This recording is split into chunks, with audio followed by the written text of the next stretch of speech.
Nobel prize 2025 രസതന്ത്രത്തിൽ 3 പേർക്കാണ് ലഭിച്ചത്. 1 Susumu Kitagawa, 2 Richard Robson, 3 Omar M Yagi.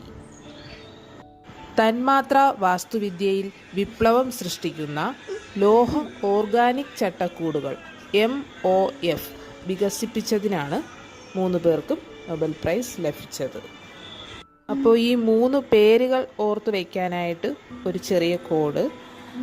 Omar rich ആയതിനാൽ രസമുള്ള സുസുക്കി വാങ്ങി. ഒമർ എന്നുള്ളത് ഒമർ എം യാഗി. റിച്ച് ആയതിനാൽ റിച്ചാർഡ് റോബ്സൺ. രസമുള്ള രസതന്ത്രം സുസുക്കി സുസുമു കിറ്റഗാവ.